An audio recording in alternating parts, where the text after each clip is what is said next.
کتنا پیچھے اندھیروں میں دھکیلا جا رہا ہے اس امت کو اور اس معاشرے کو، اس قدر گمراہیوں کے اندر دھکیلا جا رہا،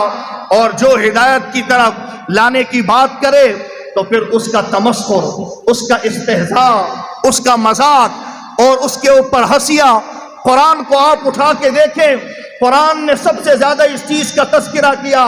جن لوگوں نے انبیاء علیہ السلام کا مذاق اڑایا، اور جن لوگوں نے دینی طبقے کا مذاق اڑایا، دینی طبقے کو درخور اعتنا نہ سمجھا، جنہوں نے ان کو معاشرے میں ثانوی حیثیت دینے کی کوشش کو، دین کو جو اختیار کرے وہ معاشرے میں کتنا ہی کمزور انسان کیوں نہ ہو، اللہ جل جلالہ جو اس کائنات کا خالق اور مالک ہے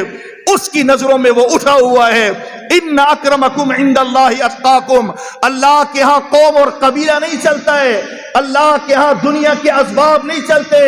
اللہ جل جلالہ کے ہاں شکل و صورت نہیں چلتی ہے۔ ان اللہ لا ينظر الى صورکم واموالکم، اللہ پاک تمہاری صورتوں کو نہیں دیکھتا، تمہارے مالوں کو نہیں دیکھتا ہے، ولکن اللہ ينظر الى قلوبکم واعمالکم، اللہ پاک تمہارے دلوں کو دیکھتا ہے کہ اس دل میں ہدایت کو پانے کی طلب کتنی ہے، اس میں اللہ جل جلالہ کی محبت ہے، اس میں آپ علیہ الصلوۃ والسلام کی محبت ہے، رسول اللہ صلی اللہ تعالی علیہ وسلم کی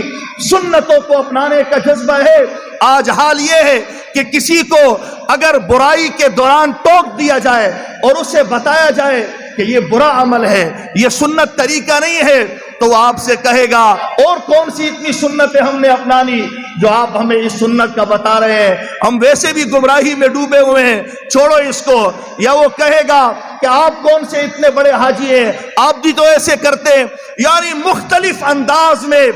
دین کی طرف بلانے والے اور ہدایت کی طرف بلانے والوں کو ٹوکنا اور ان کا مذاق، ان کا تمسخر اڑانا اور یہ سوچ لینا کہ ہم دنیا میں کامیاب ہو جائیں گے، یہ دیوانے کا وہ خواب ہے جو کبھی شرمندہ تعبیر نہ ہوگا۔